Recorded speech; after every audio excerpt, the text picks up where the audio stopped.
bersama-sama. Temanya adalah iman, pengharapan, dan kasih. Dan juga saya juga diberi kesempatan untuk besok boleh Zoom di jam 10 ya oleh Ibu Susan SPH Community. Saya juga ingin membawakan supaya saya tidak dua kali mengerjakan ini bahan sharing ini ya. Saudara terkasih, sebelum kita masuk ke dalam tema, saya ingin mengingatkan kembali kepada kita semua bahwa sekarang ini di akhir zaman ini sesuai dengan nubuatan bahwa penyesatan itu sudah sangat luar biasa ya. Kalau anak-anak Tuhan, kita semua kalau tidak berlomba-lomba untuk lebih mengerti mengenai kebenaran firman Tuhan, maka kita akan gampang terpeleset. Sedemikian kasar, sedemikian brutal mereka menyerang kita. Ya, saya kemarin ada mengirim sebuah pesan singkat di dalam WA group ya. Pak Lafles juga mungkin tahu ya. Itu satu penyesatan yang luar biasa, di mana dia membenturkan Rasul Paulus dengan Tuhan Yesus, di mana seolah-olah ajaran Tuhan Yesus dan ajaran Rasul Paulus bertolak belakang. Itu sesuatu penfitnahan yang luar biasa. Jadi saudara kekasih, saya juga ingin hari ini menantang ya. Kita semua, saya rasa kita semua ada yang banyak jebolan dari teologi ya. Bapak siapa ini yang paling belakang? Kamu namanya siapa? Iya, kamu di teologi di S1 atau S2? S1 luar biasa. Jadi hari ini saya ingin menantang semuanya ya. Kita ingin membuktikan bahwa apa yang dicantumkan di dalam yang dibenturkan antara Paulus dengan Tuhan Yesus itu sama sekali tidak benar. Salah satu yang dikatakan bahwa Tuhan Yesus ya menyuruh kita sunat. Ya. Rasul Paulus mengatakan tidak perlu sunat. Seolah-olah bertentangan, begitu kan? Tetapi tidak sama sekali saudara. Ini salah satu yang saya ingin beri contoh ya. Tuhan Yesus, Paulus sama-sama mengakui bahwa ada sunat yang namanya sunat jasmani, betul nggak? Ada yang namanya sunat rohani. Substansinya yang dipegang oleh Paulus maupun Tuhan Yesus. Yang perlu itu adalah sunat hati kita. Sunat daging itu tidak diwajibkan lagi. Semuanya sama kok ajarannya, tetapi sedemikian kasar mereka mengatakan bahwa kamu ini mengikuti beriman kepada Paulus atau beriman kepada Tuhan Yesus. Jadi iman kita betul-betul dikacaukan ya. Jadi saudara kasih, kita jangan ya. Kalau boleh, saya ingin menantang semuanya ya. Kita belajar, tidak perlu harus ke teologi ya, ke sekolah teologi ya. Kita bisa belajar melalui otodidak dari Google dan sebagainya. Yuk, boleh gak saya minta waktu 1-2 minggu? Siapa yang bisa menjelaskan semuanya itu, saya kasih hadiah nih. Bukan hadiah kayak kotak ini loh ya. Enggak lagi, hadiahnya besar nanti. Karena saya mau share ya. Saya mau share kepada semuanya. Dan juga mungkin kalau perlu bantuan Pak Lafres juga bisa bantu. Saya ingin kita semuanya itu bangkit dalam proses iman. Jangan sekedar, ya bukan sekedar maaf, jangan hanya memang kita perlu ya ke gereja, kita memuji Tuhan, ya kita melayani Tuhan, tetapi kita juga harus mengalami yang namanya proses iman. Kalau proses imannya kita tidak ada, juga saya rasa juga ada agak kosong ya di dalam kehidupan kekristenan kita. Setuju nggak? Iya. Buka itu di grup grup apa namanya itu? Pelayan ya. Saya ingin nanti saya kasih hadiah yang bagus ya. Salah satu yang saya sudah berikan kunci adalah di dalam sunat rohani, sunat jasmani. Itu jelas bahwa itu salah. Dia mempertentangkan seolah-olah Paulus dan Tuhan Yesus. beda. Tetapi justru itu menggambarkan, itu saya sih menduga ya, orang yang menulis ini adalah orang-orang yang bukan Kristen. Kita sekarang gencar ya, diserang ya, bahkan dia menuduh kita adalah pencuri, apa namanya Pak Alfres, mencuri Alkitab agama lain. Tapi saya percaya dalam nama Tuhan Yesus itu tidak benar semuanya ya. Semuanya kita betul-betul sebagai umat Kristen kita harus punya benteng ya. Benteng kita adalah firman Tuhan ya. Baik, itu aja dulu, saya tunggu. Kita akan masuk di dalam tema hari ini. Tema hari ini kita beri judul Iman, Pengharapan, dan Kasih. Saya hari ini tidak memberikan PowerPoint karena saya rasa kalau membahas iman, pengharapan, dan kasih, kalau kita pakai PowerPoint nanti kesannya kita membaca ya, tidak terlalu baik. Saudara terkasih, iman, pengharapan, kasih ya. Iman, pengharapan, kasih terdiri dari 3 kata. Setiap apapun yang kita lakukan di dalam pembahasan sesuatu hal, pasti ada kiasmus. Kiasmus masih ingat gak saudara sekalian? Kiasmus adalah sesuatu isi inti daripada apa yang kita mau ungkapkan. Ingat dulu waktu kita belajar mengenai 7 perkataan Tuhan Yesus di atas kayu salib. Kiasmusnya apa? Kiasmusnya adalah Allah, Allah, kenapa engkau meninggalkan aku? Itu dagingnya di situ. Demikian juga kiasmus di dalam iman, pengharapan, dan kasih. Ayo tebak, kasih hadiah deh. Apa kiasmusnya? Pengharapan. Aduh, Ibu dapat hadiah lagi. Ya, jadi iman, pengharapan, kasih, kiasmusnya adalah pengharapan. Kita hari ini tidak berbicara mana lebih penting ya, mana lebih utama. Kalau mengatakan lebih utama pasti kasih ya, kasih. Karena yang paling besar adalah kasih ya. Tetapi hari ini kita tidak berbicara mengenai mana yang lebih besar, mana yang lebih penting. Tetapi kita berbicara dagingnya di mana. Dagingnya itu jelas ada di dalam pengharapan yang akan kita pelajari bersama-sama. Ya, hari ini kita coba belajar bersama-sama iman, pengharapan, dan kasih. Tentu yang pertama kita harus tahu dulu iman. Iman itu apa? Definisi di dalam Ibrani 11 ayat 6, dasar dari segala sesuatu yang kita harapkan dan bukti dari segala sesuatu yang 11:1 dong. 11:1 sorry. Ya, oke. Saya kasih hadiah, Bill. Kita boleh bersukacita hari ini. Ya. Saya mau katakan jawabannya tidak salah, tetapi kurang lengkap. Sama seperti tadi, iman, pengharapan, kasih. Ya. Kiasmusnya ada di dalam pengharapan. Di dalam iman juga, kiasmus dari iman itu apa? Ini saya kasih 2 kotak langsung nih kalau ada yang bisa jawab. Ini betul-betul penting sekali. Kiasmus daripada iman di dalam kekristenan kita itu apa? Sebetulnya udah hampir kamu ya. Tapi boleh diperjelas nggak? Boleh bacain ayatnya nggak? Saya kasih nggak apa-apa Pak. Karena saya mumpung masih banyak ini stoknya. Ya, sebetulnya apa yang kamu ngomong hampir tapi belum spesifik ya. Kiasmusnya apa? Kias dari pendengaran.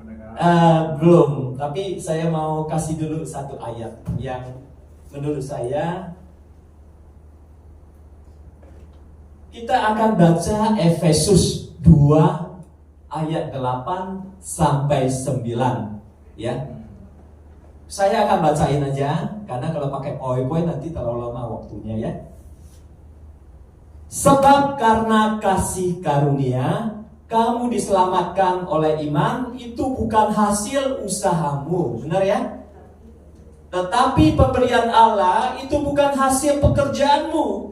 Jangan ada orang yang memegahkan diri. Saudara kasih, kalau yang Pak Douglas bicarakan tadi, itu tidak ada yang salah. Tetapi semua di luar Kristen, ya, semua ya di luar Kristen, mau agama apapun, kepercayaan apapun, mereka memegang prinsip yang sama. Betul Pak? Sama. Sesuatu yang tidak terlihat mereka percaya. Makanya ada apa? Penyembahan, maaf saya sekali ngomong penyembahan, mungkin ada yang menyembah patung, itu mereka percaya. Ada juga agama apapun, mereka punya iman yang sama. Justru itulah kekristenan kita mempunyai iman yang tidak sama dengan orang di luar Kristen. Apa itu? Perbuatan baik tidak menghapus dosa. Perbuatan baik tidak menyelamatkan. Kristen sebagai pengikut Kristus, kita diajarkan iman kita adalah mengandalkan sepenuhnya kepada kekuatan Allah. Kenapa? Kalau orang di luar Kristen begitu menggambar-gumbul, wah kalau saya mau masuk surga, saya harus berbuat baik. Saya harus mengasihi orang. Saya harus tampil sebagai donatur untuk memberi sedekah, memberi bantuan. Tahu nggak saudara, kenapa Tuhan tidak mau bahwa tidak mau iman seperti itu di dalam kekristenan kita? Karena iman itu adalah iman yang sangat rapuh. Kenapa rapuh? Karena kalau kita mengandalkan perbuatan baik, pertama yang saya mau nanya, apakah setiap hari Anda bisa melakukan namanya perbuatan baik, Pak? Bisa nggak, Pak? Nggak mungkin. Itu pertama. Kedua, kalau kita mengandalkan perbuatan baik, berarti kita mengandalkan namanya perbuatan daging. Kalau kita selalu mengatakan, wah saya sanggup loh membantu dia, saya mengasihi dia loh, ya kan? Saya selalu membantu orang. Itu yang ditinggikan itu apa? Diri sendiri. Kalau diri sendiri terus ditinggikan, apa yang terjadi? Sama kayak Babel. Sama dengan semua orang yang sudah mengalami kehancuran hidup ketika dia sudah hidup dengan meninggikan diri. Banyak ya, saya selalu dulu memberikan perumahan banyak ya, artis yang luar biasa juga, presiden sekalipun akhirnya mati karena terlalu tinggi hati. Ya, The Beatles, siapa namanya? John Lennon. Ya, orang yang menciptakan Titanic. Tenggelam Titanicnya. Tuhan ingin di dalam iman kita yang prioritas adalah mengandalkan Tuhan. Itu kiasmus dalam iman. Tanpa mengandalkan Tuhan, kita tidak bisa berbuat apa-apa. Perbuatan yang dikatakan baik bukan perbuatan baik yang dilakukan kedagingan, tetapi perbuatan baik yang kita lakukan karena kita lebih dahulu mengasihi Tuhan. Karena kita terlebih dahulu mengasihi Tuhan, perbuatan baik apapun kita bisa mengatakan Tuhan baik. Saya bisa melakukan itu karena Tuhan baik sama saya. Tuhan sudah terlebih dahulu mengasihi saya. Itulah prinsip utama di dalam kekristenan kita yang tidak boleh lari. Kalau lari, kita pasti hancur. Saudara terkasih, apakah Tuhan tidak mampu? Pasti punya kemampuan. Saudara terkasih, apa yang kita lihat di dalam, kita banyak yang melihat ya, Hizkiel, bagaimana Raja Hizkiel. Tidak usah perang, besoknya mati semua dia. Tuhan yang berperang. Bapak ingat semua, Ibu? Bagaimana bangsa Israel dijajah, diperbudak di Mesir. Ya, bagaimana Tuhan bisa membawa mereka ke tanah Kanaan, menyelamatkan mereka? Apakah itu kekuatan mereka? Saudara kasih? Enggak. Itu karena Tuhan. Apakah Tuhan tidak bisa langsung dari Mesir langsung dibawa langsung Kanaan, tidak perlu 50 tahun? Bisa nggak, Pak? Bisa kan? Bisa. Dari Mesir, dari gerbangnya Mesir, langsung dibawa Kanaan, langsung diberi tanah yang bagus. Tuhan bisa nggak melakukan ini? Bisa. Tetapi kenapa Tuhan tidak melakukan ini? Ayo. Kenapa? Tuhan bisa kok langsung dari Mesir langsung dibawa, kalau perlu dengan satu kekuasaan Tuhan, nggak perlu harus 50 tahun ya. Bisa. Kenapa Tuhan tidak melakukan itu? Padahal Dia bisa. Saya sering loh melakukan, maksudnya saya sering sharing mengenai hal ini. Kenapa Tuhan tidak melakukan ini? Kenapa Dia harus berputar-putar 50 tahun baru sampai di tanah Kanaan? Karena Tuhan mendidik. Sebenarnya udah banyak ini. Satu-satu dong jawabnya. Kamu udah benar nih. Kesabaran itu berarti bagian daripada proses ya. Siapa lagi tadi yang menjawab? Ya. Mendidik. Mendidik juga benar.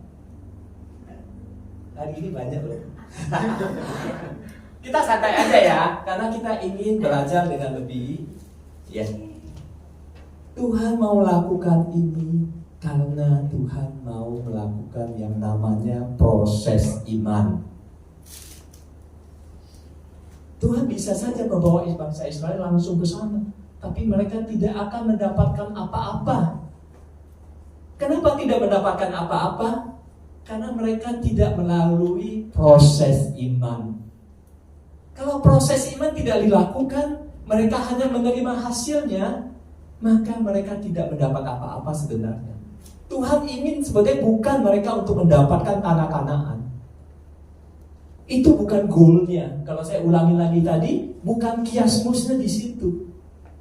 Kiasmus di dalam proses Paskah.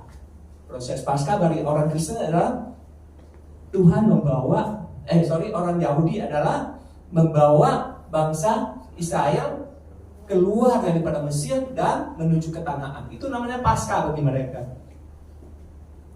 Betul ya? Jadi Tuhan ingin mereka diproses. Proses itulah yang kiasmus yang Dia mau. Tuhan ingin mereka diproses. Di dalam proses itu baru bisa kita yakin bahwa kita mengandalkan Tuhan. Kalau sama sekali hanya langsung diberikan, kita tidak sama sekali tidak belajar apa-apa. Betul kan? Iya. Jadi itulah bedanya iman kita berbeda dengan iman di luar kekristenan. Tuhan tidak pernah menyuruh kita berbuat apa-apa tanpa memperlengkapi kita dengan senjata. Boleh gak kita baca bersama-sama satu ayat yang cukup baik sekali? Ya. Saya kemarin sebenarnya ada diskusi sedikit ya dengan Pak Lafres. Yohanes 14, 15, 17.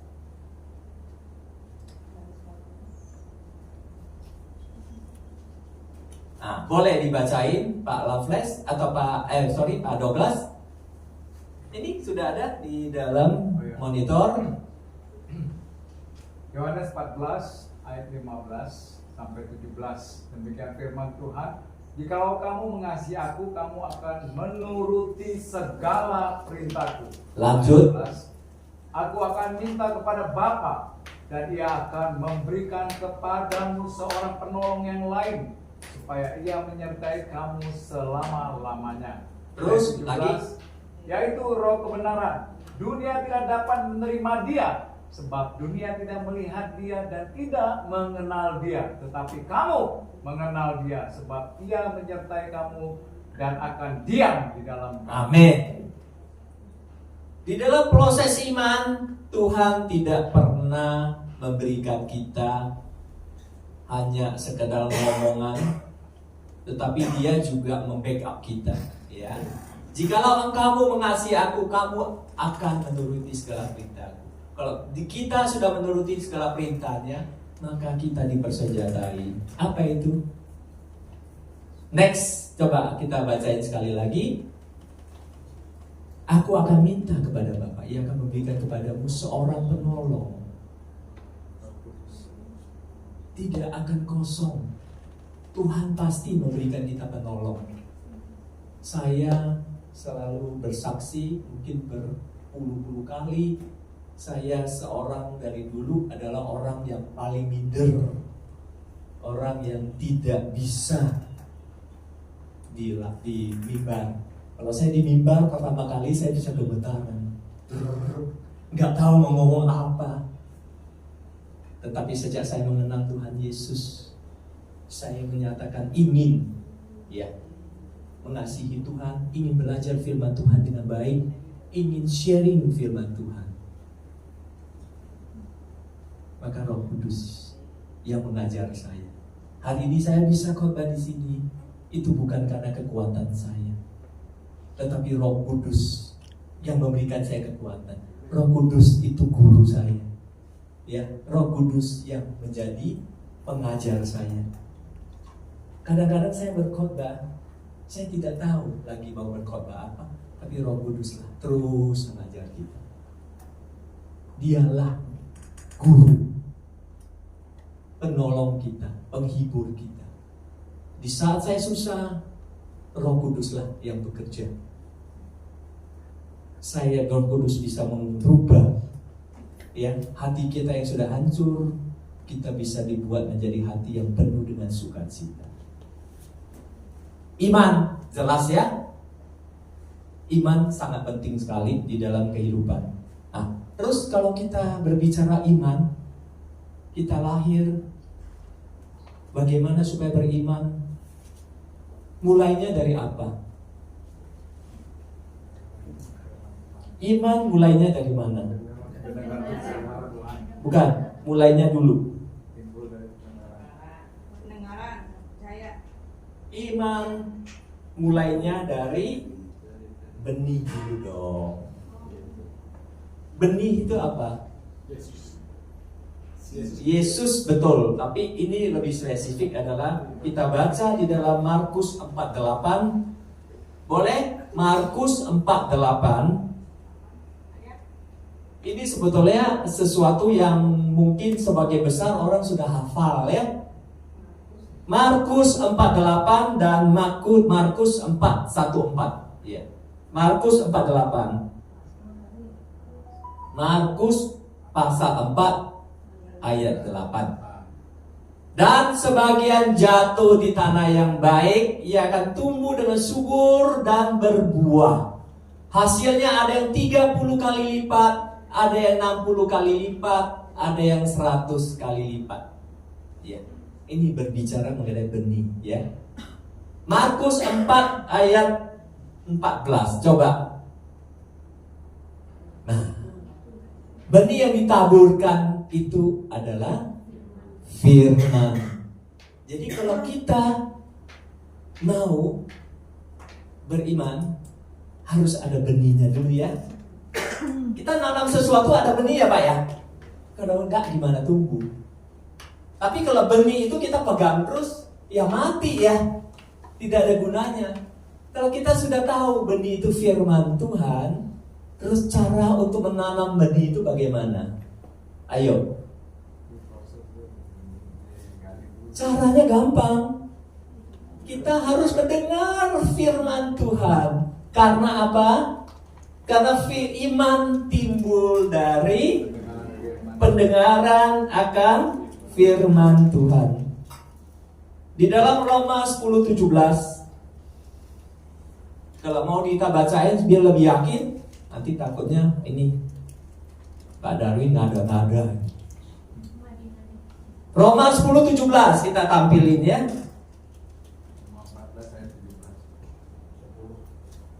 Roma 10 ayat 17, benar?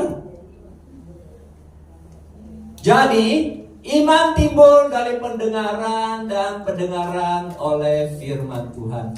Jadi hari ini Tuhan ingin ingatkan kembali, kita sudah punya benih firman, kita sudah punya benih yang bagus, yang bisa langsung bertumbuh, tetapi kita harus melakukan namanya pendengaran. Pendengaran firman Tuhan sangat penting supaya kita jangan disesatkan, ya. Kalau kita mendengar firman Tuhan, kita harus mendengar firman Tuhan dengan pimpinan Roh Kudus. Kalau kita nggak ada pimpinan Roh Kudus, lah inilah terjadi di mana penyesatan terus terjadi sehingga kita jadi bingung menjadi umat Kristen. Kedua, apa? Bagaimana supaya iman bisa bertumbuh? Bagaimana Bu Maria? Bagaimana supaya iman bisa bertumbuh selain dari pendengaran? Pendengaran berarti kita mendengar, mengerti firman Tuhan, betul ya? Apa? Tadi baru kita ngomong soal proses bagaimana orang Israel dipimpin Tuhan masuk ke dalam tanah Kanaan dengan 50 tahun. Proses. Siapa yang tunjuk proses tadi? Oh, itu belum didapatkan Rio? Nggak apa-apa. Ayo Rio.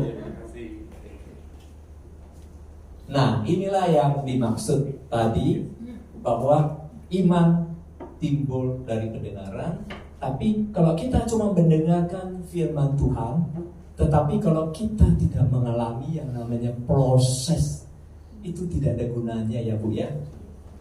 Memang Tuhan bisa melakukan apapun, ya. Tadi saya sebutin, Tuhan bisa aja langsung sekian detik semuanya langsung pindah ke tanah Kanaan.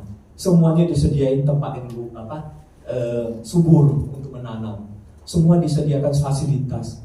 Tuhan bisa melakukan itu semua. Kenapa Tuhan tidak melakukan itu? Dan bahkan Tuhan memakan waktu 50 tahun dengan satu liku-liku yang sangat, sedangkan suatu proses liku-liku yang sangat panjang sekali. Karena itu harus ada proses iman. Kalau nggak ada proses iman, percuma kita mendengar firman Tuhan, kita tidak melakukannya. Makanya Petrus siapa ya?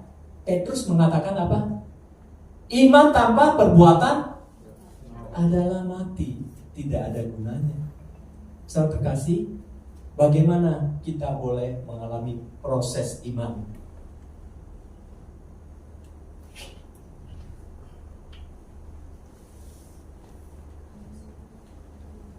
Bagaimana kita boleh mengalami proses iman? Ayo, ada yang bisa?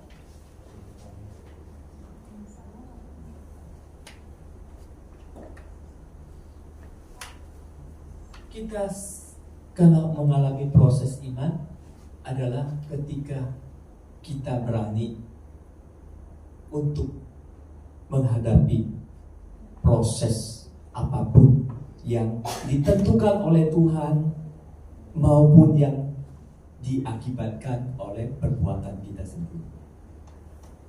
Banyak sekali juga contoh. Ayub adalah orang saleh. Dia tidak salah loh. Betul nggak? Tapi Tuhan memberi dia proses. Kita juga, tapi itu tidak melulu ya. Tuhan juga tidak melulu bahwa semua proses itu harus dari Tuhan. Proses juga bisa terjadi karena kita sendiri yang teledor. Ya, jadi proses kita bisa alami karena proses itu dari Tuhan. Seperti Tuhan memberikan proses itu kepada bangsa Israel. Itu proses dari Tuhan. Kalau Tuhan mau langsung bisa, tapi Dia memberikan proses. Betul? Kedua, proses yang karena kesalahan kita. Saya akui juga ya, pada saat kejadian menimpa saya 2 tahun yang lalu di 2023 awal ya, Betul ya, 2023 awal. Saya tidak ingin mengatakan begitu gegabah mengatakan bahwa itu dari Tuhan. Enggak. Bagaimanapun itu ada kesalahan saya di dalamnya.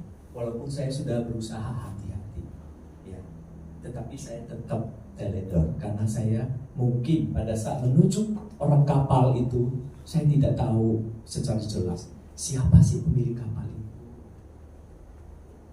Saya tidak mengecek dengan baik, ya, sehingga terjadilah barang saya selama 4 bulan dibawa entah kemana saja dan jumlahnya bisa puluhan miliar. Benar ya? Jadi kalau iman kita mau kuat, iman kita mau berisi, ya, iman kita yang bukan iman kosong, maka kita semuanya ini, saya selalu mengatakan kemarin juga, kita harus berani masuk dalam proses. Kita semua pasti diproses sama Tuhan. Kalau kita nggak mau diproses sama Tuhan, berarti kita nggak mau maju. Betul ya? Benar saudara kasih? Iya. Jadi kalau kita mau diproses Tuhan, Tuhan pasti proses kita dan Tuhan pasti mengangkat kita lebih tinggi, lebih tinggi, lebih tinggi lagi. Jangan takut untuk melewati proses. Tidak ada yang perlu ditakutin, ya.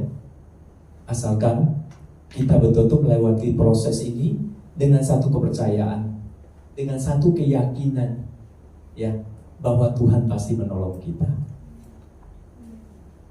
Ya, saudara kasih. Amin. Amin ya.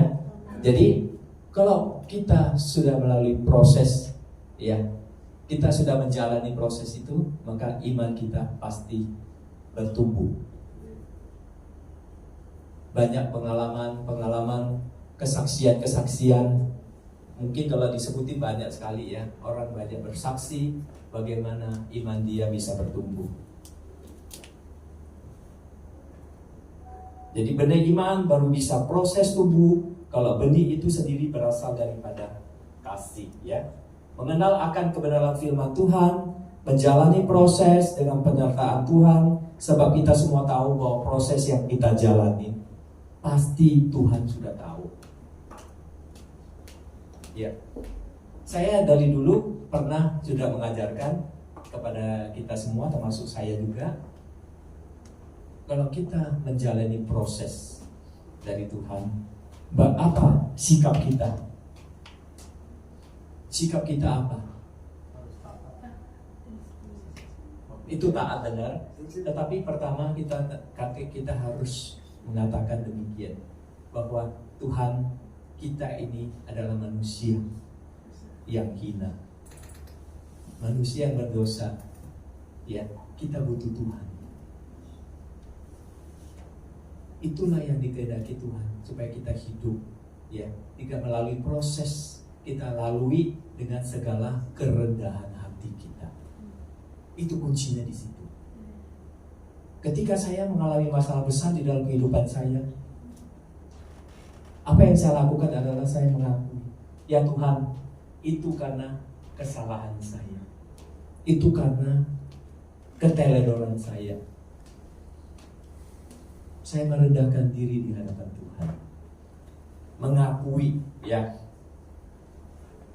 Jadi kalau dulu kita sering belajar, kalau kita mengalami proses, kita jangan membanding-bandingkan.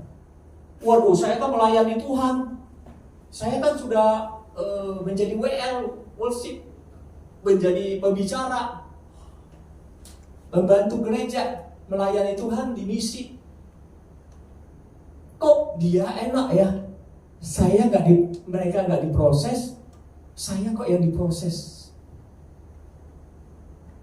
Jelas ya, saudara kasih? Tidak boleh membanding-bandingkan. Kalau kita membanding-bandingkan begitu, wah, masalah kita nggak selesai. Kita tidak perlu membanding-bandingkan masalah. Tuhan ingin memproses kita, bukan karena salah kita. Sekali lagi, Tuhan ingin memproses kita, bukan salah kita. Tetapi Tuhan ingin mengangkat kita lebih tinggi. Jelas ya? Itulah persepsi yang harus kita rubah di dalam pemikiran kita, sehingga kita nggak jatuh terus di dalam proses. Kenapa bangsa Israel bisa 50 tahun? Karena mereka tidak tahu proses Tuhan itu bagaimana. Mereka suka terus berulang-ulang, bahkan terakhir membuat patung lembu emas.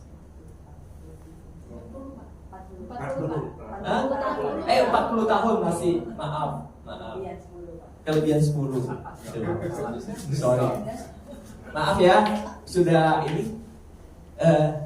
Ketiga adalah kalau kita mengalami masalah yang selalu saya sebutin dulu, yang kita pelajari bersama, kita harus tahu diri, kita harus merendahkan diri di hadapan Tuhan. Kita harus banyak berdoa bahwa Tuhan, ini semua terjadi proses karena saya manusia berdosa. Saya manusia yang penuh kelemahan, karena Tuhan yang punya kuasa, Tuhan yang memampukan. Tidak membanding-bandingkan, waduh, kenapa saya harus sudah melayani begitu luar biasa, saya masih masuk di dalam proses iman. Membanding-bandingkan justru membuat kita justru menjadikan kita orang tidak mengerti firman Tuhan. Seolah-olah kita mengalami proses itu adalah hukuman Tuhan. Padahal Tuhan tidak pernah menghukum kita melalui proses. Ketiga adalah kalau kita mengalami sesuatu sebenarnya hampir sama dengan membanding-bandingkan. Tidak perlu kita tanya, Tuhan, kenapa kok peristiwa ini bisa terjadi di dalam kehidupan saya? Kita tidak perlu bertanya begitu. Kalau kita bertanya, berarti Tuhan ketawa ini. Berarti kalian nggak tahu bahwa kalian sedang mau diangkat oleh Tuhan. Amin. Keempat terakhir adalah kalau kita mengalami apapun peristiwa, kita harus tetap rendah hati.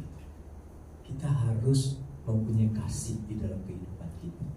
Empat ini, puji Tuhan, saya mengalaminya itu. Walaupun memang saya diproses 4 bulan lebih, tapi Tuhan tolong saya. Semuanya Tuhan selesaikan dengan baik. Bahkan puji Tuhan, saya tidak ingin membanggakan diri saya, tetapi saya mau katakan hari ini, dengan proses yang Tuhan berikan di 2 tahun yang lalu, sekarang Tuhan berikan saya kenaikan. Bahkan usaha saya bertambah baik. Kenapa? Karena kita ingin menyelesaikan proses ini dengan baik. Benar ya? Menyelesaikan, kalau kata Paulus apa? Menyelesaikan pertandingan. Kita semuanya hidup dalam pertandingan. Kita harus bertanding, berjuang. Jadi kalau kita bisa melaluinya ini, kalau kita bisa melaluinya ini, maka kita pasti Tuhan buat kita menjadi pemenang. Makanya di dalam Alkitab tertulis, aku akan menjadikan engkau kepala bukan ekor. Itu mempunyai arti yang baik sekali. Tuhan tidak pernah memberikan kita rancangan-rancangan yang di luar daripada damai sejahtera. Rancangan Tuhan adalah rancangan damai sejahtera bagi kita. Tinggi bagaimana kita boleh melalui proses itu. Jadi kalau tadi kita berbicara iman, apakah iman sudah jelas? Nah, kenapa saya mengatakan bahwa kias musti itu adalah pengharapan? Tolong dong dijawab. Iman, pengharapan, dan kasih. Kita ulangin tadi kita sudah baca belum 1 Korintus 13:13? Tadi sudah baca belum? Belum. Boleh nggak kita baca bersama-sama supaya kita diingatkan lagi untuk ayat ini? 1 Korintus 13:13. Demikianlah tinggal ketiga hal ini, yaitu pengiman, pengharapan, dan kasih. Dan paling besar diantaranya ialah kasih. Tapi saya hari ini tidak ingin berbicara lebih detail mengenai yang paling besar Tetapi yang paling menjadi kiasmus di dalam iman, pengharapan, dan kasih adalah pengharapan.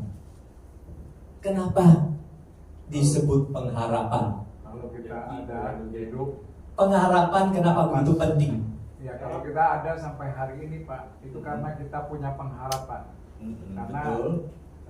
pengharapan itu ya adalah suatu tujuan ya, cita-cita Iya, ya untuk kita sampai kepada tujuannya. iya. Kita punya pengharapan, contohnya kalau saya sakit, saya berharap sembuh, begitu Pak. Kalau saya miskin, saya berharap menjadi kaya. Itu realnya Pak. Pengharapan. Pengharapan. Pengharapan kepada Tuhan. Ya. Ya. Di Amsal 3, 5, 6 dibacakan ya. Percayalah kepada Tuhan dengan segenap hatimu dan jangan bersandar kepada pengertianmu sendiri. Akuilah Dia dalam segala lakumu, maka Ia akan meluruskan jalanmu. Ya. Tapi pengharapan itu harus jelas dasarnya. Nah, kita belum sampai ini. Belum ada jawaban yang tepat. Kenapa pengharapan itu adalah sesuatu yang kiasmus, ya. Tapi kita lihat dulu dari Roma 5 ayat 4 sampai 5. Boleh ditampilin? Roma ayat 5 ayat 4 dan 5. Dan ketekunan menimbulkan tahan uji, dan tahan uji menimbulkan pengharapan. Tahan uji sudah kita sebut tadi. Kita menuju kepada pengharapan. Pengharapan kepada kekuatan. Pengharapan kepada Tuhan kita. Kenapa kiasmus di sini? Pengharapan itu kiasmus karena kalau pengharapan itu salah, hancur kita. Tahu nggak bangsa Israel? Kenapa? Apakah mereka gagal karena iman mereka, Pak? Karena personal. Benar. Orang Israel gagal bukan karena proses iman. Proses iman mereka sudah jalani. Maaf ya tadi ya, sekali lagi dari 50 harusnya 40 ya. 40 tahun mereka digembleng. Apa mereka tidak mengalami proses iman? Mereka mengalami proses iman.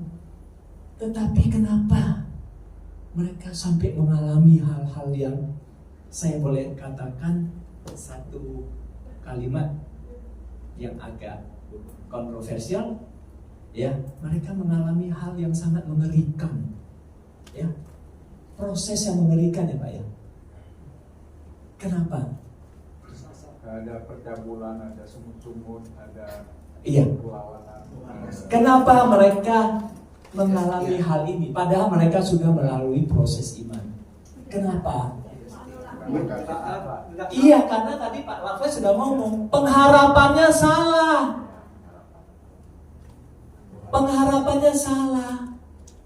Malah mereka menolak Kristus yang sudah disediakan Tuhan untuk juru selamat mereka. Mereka mengharapkan sesuatu yang aneh-aneh. Tahu nggak apa yang mereka harapkan? Kalau saya bisa menggambarkan, mereka mengharapkan satu Mesias. Mesias seperti apa yang mereka mengharapkan? Wah, seorang sakti, seorang gagah yang bisa memimpin bangsa Israel untuk menghajar semua musuhnya, ya, untuk memimpin Israel supaya mereka mempunyai kelimpahan, mempunyai hidup yang makmur, betul nggak? Apalagi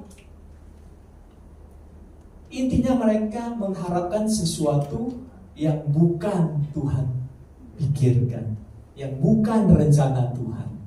Itulah makanya saya sebutin pengharapan itu adalah kiasmus. Sangat penting pengharapan di dalam kekristenan. Kalau kita mengharapkan, pengharapan itu adalah pengharapan yang benar. Pengharapan yang tidak benar itulah menimbulkan proses yang tidak kunjung selesai. Salah ingat gak? Daud pernah mengalami masa jaya. Betul nggak?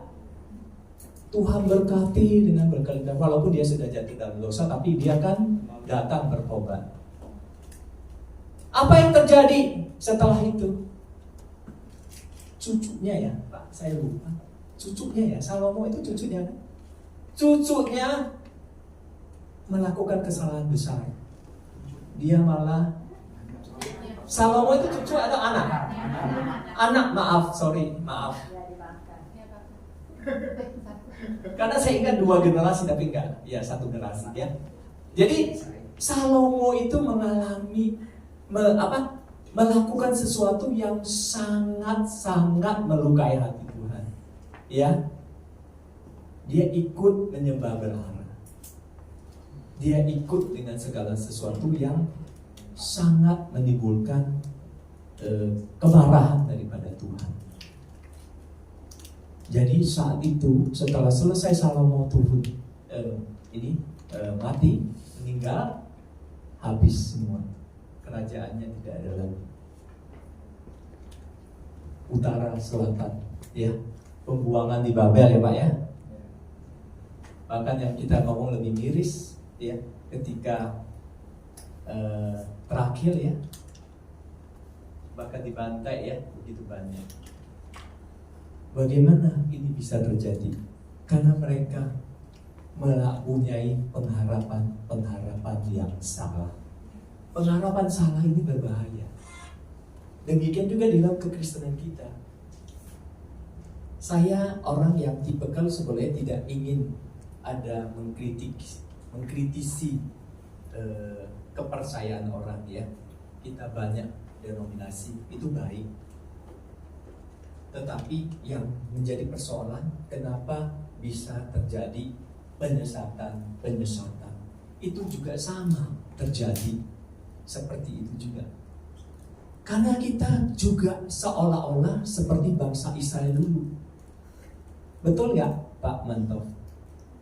Semua sebagian, ya maaf, saya yakin semua dari kita baik-baik ya. Saya tidak berbicara orang yang di ruangan ini, tetapi di luar sana masih banyak orang yang mempunyai pengharapan yang salah kepada Tuhan Yesus. Ya, banyak sekali masih mempunyai pengharapan yang ngalor tidur. Ya, karena diajarin yang enggak. Tuhan Yesus seperti apa ya? Kalau orang China bilang Cai Shen Ye, dianggap sebagai orang yang menang. Waduh, bisa memberikan kekayaan segitu gampang. Itulah ajaran kemakmuran. Ya, kita diajarkan sesuatu yang salah. Jadi pengharapan kita seolah-olah Tuhan Yesus, walaupun sanggup ya, Tuhan sanggup, tetapi tidak demikian Tuhan untuk menaburkan uang. Waduh, kita minta Tuhan langsung melempar uang kita. Berkat itu ada, tetapi kita diajarkan salah. Pengharapan jadi salah. Kita mengharapkan Tuhan Yesus seolah-olah jadi jadi ATM. Waduh, kita percaya Tuhan Yesus, kita kaya semua deh. Kita semua jadi kaya. Kita gak usah pusing-pusing lagi. Saya ingat ada satu lagu. Sebenarnya saya juga agak menentang lagu itu ya. Sia-sia langkah bangun pagi dan duduk sampai jauh malam dan itu lagu juga ada kontroversi. Jadi seolah-olah kita tidak melakukan apapun, Tuhan pasti memberikan kita. Jadi saat tidur kita diberkati. Iya. Apakah itu benar?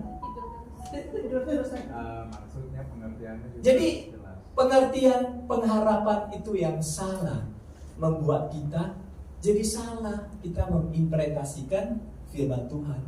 Jadi firman Tuhan memang memberkati Abraham. Tapi Tuhan memberkati Abraham, pas Abraham dilemparin duit itu nggak mungkin kan? Enggak. Tuhan memberkati kita dengan cara-cara seperti yang kita sebutkan tadi. Ya, hari ini Tuhan ingin mengingatkan kita semua. Tuhan bersedia untuk memberkati kita. Asalkan kita pertama, kita mau mengasihi Tuhan dan mengikuti perintah. Segala perintah. Kalau kita mengikuti itu, Tuhan melengkapi kita dengan Roh Kudus. Roh Kudus di dalam hati kita. Iya, kita mau melalui proses yang Tuhan sediakan kepada kita. Kalau kita tidak melalui proses itu, dalam nama Tuhan Yesus saya percaya, setelah kita diproses, hidup kita pasti diberkati. Saya mengalami ini. Saya hari ini bersaksi untuk Tuhan. Ya, 2 tahun yang lalu saya mengalami sesuatu yang sangat fatal. Saya berpikir secara manusiawi saya udah habis. Tetapi saya tidak tahu bahwa justru dalam keadaan diproses begini, Tuhan justru memberikan saya lebih sekarang ini. Memberikan saya lebih. Saya yang dulu katakan saya nggak mau kasih angka-angka karena nanti jadi salah paham. Dulu katakan omset saya 2 miliar. Sekarang Tuhan jadikan 4 miliar, 5 miliar, 6 miliar. Tuhan tidak melempar uang, tetapi Tuhan memberkati usaha saya. Demikian juga di dalam iman kita. Tuhan juga memberkati di dalam pelayanan kita. Supaya pelayanan kita ini makin lama makin boleh memuliakan Tuhan. Ya, di dalam setiap kehidupan kita wajib untuk melayani Tuhan. Kalau kita wajib melayani Tuhan, berarti kita harus mengerti firman Tuhan. Kalau kita melayani Tuhan, kalau kita pergi ke, apalagi saya sering ya Pak Lafres ya, kita pergi melayani Tuhan di pelosok-pelosok, tapi kalau kita tidak menguasai firman Tuhan, bagaimana kita melayani mereka? Ya, firman Tuhan punya kuasa. Kita bisa share firman Tuhan kalau kita sudah mengerti. Kalau kita tidak mengerti, bagaimana kita sharing firman Tuhan? Kita bisa diberkati Tuhan kalau kita bersedia untuk diproses Tuhan.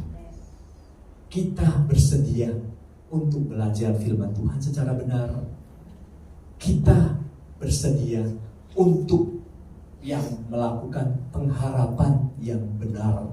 Pengharapan yang benar, sekali lagi, itu yang kita titik beratkan. Ya, pengharapan yang benar itu yang kita harus terapkan di dalam kehidupan kita. Kita mengharapkan, tentu kita, kalau kita di dalam kehidupan kita ada namanya take and give ya. Kita kalau mau mengambil sesuatu, kita harus memberi dulu.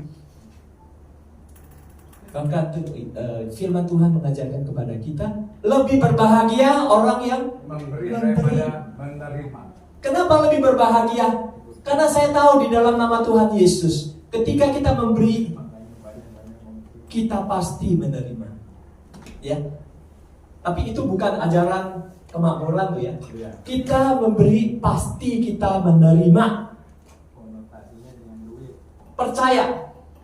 Hari ini Tuhan Yesus ingin mengikatkan kepada kita semua ya 3 proses. Kita harus mengerti firman Tuhan dengan baik. Kita harus masuk di dalam proses iman yang benar. Ya, kita harus mempunyai pengharapan yang benar. Pengharapan benar itulah kiasmusnya. Kalau kita pengharapannya salah, ambulador. Seperti bangsa Israel. Sekian ribu tahun, ratusan tahun ya Pak ya. Ada ribuan tahun mungkin ya. Ya, dari mulai utara, mulai dikirim ke Babel, ya, proses ini terus terjadi. Apakah kita mau diproses kayak begitu panjang? Walaupun saya tahu, ya, someday pasti mereka menyadari, ya, bahwa pengharapan mereka tidak benar. Karena Tuhan sudah sediakan Tuhan Yesus sudah datang sendiri ke dunia. Ya, itu pengharapan kita. Jangan ada pengharapan lain. Justru itu membawa kita ke dalam kehancuran. Ya, pengharapan di luar Kristus itu membawa kita ke dalam kehancuran. Salah percaya hari ini? Amen. Kalau kita bersedia untuk masuk di dalam proses, kita berusaha untuk mengikuti firman Tuhan dengan baik dan benar, dan kita mempunyai pengharapan yang benar saya yakin Tuhan akan memberkati kita satu persatu di dalam ruangan itu. Amin. Jangan ragu ya. Berkat bagi Tuhan gampang. Dan dia pasti memberkati anak-anak yang dikasihinya. Asalkan kita mau mengikuti proses daripada Tuhan. Proses yang diberikan oleh Tuhan tidak berat. Saya katakan tidak berat. Coba bacain kok yang saya pasang, coba kok. Saya akhiri dengan satu ayat singkat ya, supaya kita mengerti firman Tuhan. Karena ini firman Tuhan yang Tuhan berikan kepada kita semua, supaya kita nggak takut masuk dalam proses. Kita tetap mempunyai pengharapan yang baik.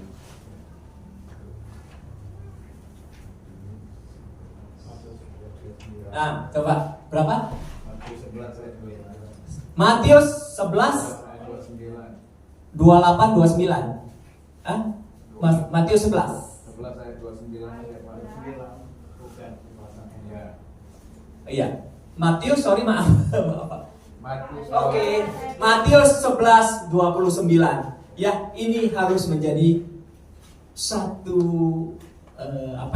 satu hal yang kita tanamkan di dalam pikiran kita ya. Pikullah kuk yang kupasang dan belajarlah padaku, karena aku lemah lembut dan rendah hati, dan jiwamu akan mendapat ketenangan. Jadi kalau kita mengalami masalah apapun, Tuhan pasti buka jalan. Kuk yang dipasang itu tidaklah kuk seperti kuk dari itu ya, kalau membajak sawah, tidak ya. Kuknya lemah lembut, dan aku lemah lembut, rendah hati, dan jiwamu akan mendapat ketenangan. Ayat 30. Coba Matius 11 30. Sebab kuk yang kupasang itu enak dan bebanku pun ringan. Saudara kasih, ya, hari ini saya yakin kita semua sudah diberkati Tuhan, bahwa Tuhan senantiasa akan memberkati hidup kita kalau kita mau mengerti firman Tuhan dengan baik. Karena mengerti firman Tuhan baik berarti kita mengikuti perintah Tuhan. Kalau kita mengikuti perintah Tuhan, maka Tuhan memberkati kita dengan Roh Kudus. Ya, Tuhan akan memberkati hidup kita. Jangan sampai ada satu keraguan di dalam hidup kita. Ya, saya saksi hidup. Saya percaya Tuhan yang sudah memberkati saya 2 tahun yang lalu, Tuhan yang memberkati saya sekarang, Tuhan juga akan memberkati saya nanti ke depannya. Amin. Ya, kiranya Tuhan memberkati kita untuk firman Tuhan ini. Mari kita berdoa. Saya juga mohon maaf tadi sebelum mulai, karena mungkin saya tidak ingin waktu habis, saya kelupaan berdoa waktu mulai. Tetapi saya akan